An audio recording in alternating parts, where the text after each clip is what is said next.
My first ever commission as a video editor took me 20 hours and I was only paid $12. But now some of my clients have me on monthly retainers having me help them with all their videos. And today I'm going to walk you through exactly how I became a full-time professional video editor at only 20 years old. Believe it or not, I actually started out my career as a Minecraft YouTuber / streamer during COVID, when I literally wasn't allowed to leave my house. Like, what else was I gonna do? However, quickly after doing that for about a year or two, I kind of realized that the only part of the process I enjoyed was the actual video editing itself. So my next step was simply reaching out to YouTubers who I enjoyed watching. And somehow my first outreach was a success. I DM'd Estelic, one of my favorite Minecraft YouTubers, and she actually responded. Surprisingly enough, she was somehow interested in having me do videos for her, even though I literally had no work on my portfolio to show other than my own, videos. Maybe it's because I told her I do videos for $12 a piece. I don't know. But in all seriousness, she asked me if I'm sure I'm willing to do videos at that price. And for me, at the time, it was not about the money. It was simply about knowing the fact that I can make money online doing the very thing that I love. And after working closely with Estelic for a few months, I started posting my work on all my social medias, especially Twitter. That way, I could leverage the work I did on her channel to land more clients moving forward. But before we go any farther, I'm not selling you a course, I'm not selling you a mentorship, no community, nothing. There's literally nothing in the description that I'm selling you, just letting you know. I'm simply just showing you guys how I went from zero to a professional video editor, generating over 5 figures a month consistently for over a year. With that being said, if any of you watching are actually looking for a video editor, you're more than welcome to DM me or comment down below. We can sort that all out. But back to the video. When I first started out editing, it almost felt like a pipe dream to work with large YouTubers, people like a Cookie God, Mr. Beast, like giant YouTubers who I just looked up to. But at the time, my favorite client and easily the most well-known, a Cookie God. I worked on the Cookie Blocks channel as a video editor, and I easily created some of my favorite videos I've ever done on there. They were so much fun, and it was honestly just kind of mind-blowing working with someone who,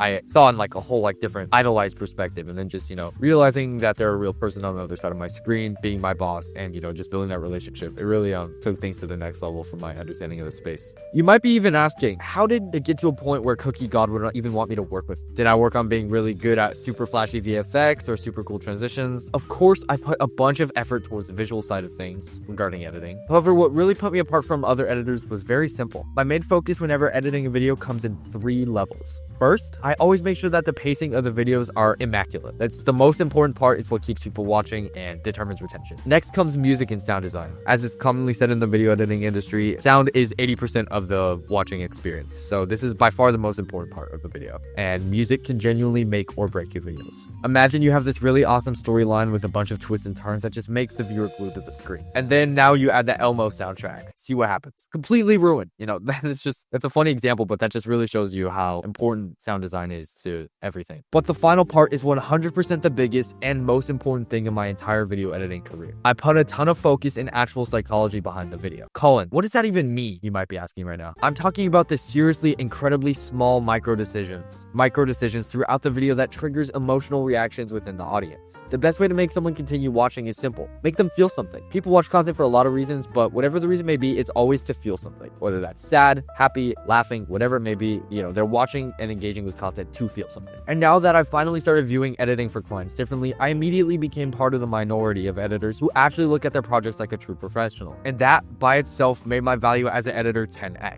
But I struggle with something that so many editors deal with. Perfectionism. We've all been there. We all hate it. It honestly ruins a lot of editors. And, hopefully you will find what I have to say on this valuable. So for me, it started negatively impacting my sleep schedule, as well as my body, as well as both my health physically and mentally. Video editing is a career that almost attracts perfectionists. And honestly, it's really, really hard to get over that road bump, especially in the beginning. Revisions are a part of the process for a reason, and I'm not just saying to get the video done by any means possible. However, if you could switch your focus from delivering a perfect final product to just getting the project done and approved by the deadline, you're gonna realize that your previous mindset was doing nothing but hurting you. It really is the difference between having the bandwidth for the 1 client versus 5. And the sooner you realize that, the better off you'll be. And now that you've altered your process to allow for maximum efficiency with your time, it's time to focus on your branding. Before I continue, I want you to load up your Twitter, Instagram, LinkedIn, whatever you promote yourself on primarily, and ask yourself this question. If I was looking for a video editor, would I want to hire me? Seriously, ask yourself. Look at your profile, look at every little thing about it. Your profile picture, your bio, your posts. Would you want to hire yourself? Do you, look like someone worth hiring? And put all bias aside here. And if you don't immediately say yes, then there's a big problem. The goal of a video editor's branding is to, with one glance, entice people to commission them. So that obviously means a clear, high-quality profile picture. But what else? There's 3 initial first impressions a potential client will be looking at when they check out your profile, excluding your profile picture. Bam. Obviously, it starts with your bio, the external link inside your profile,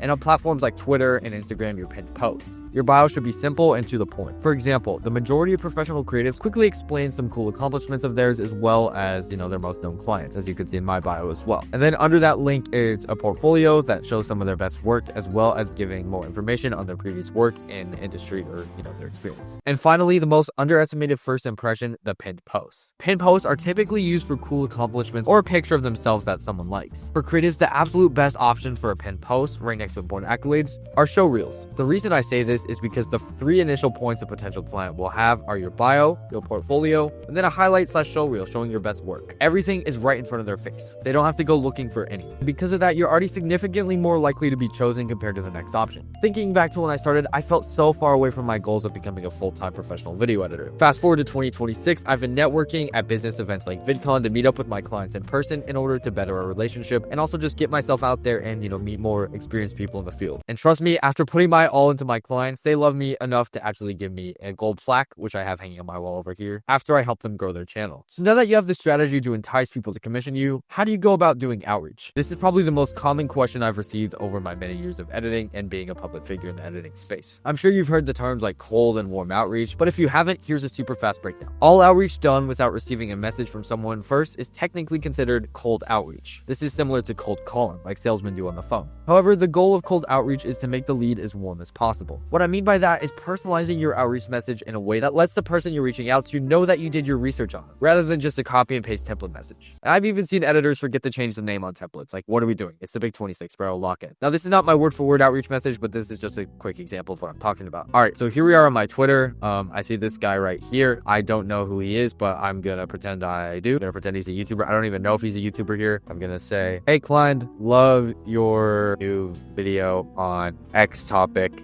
D blank, whatever it is in the video at 5:50 is actually crazy. Reminds me of the time I blanked, did whatever. Let me know if you ever need any help with editing and keep up the cool.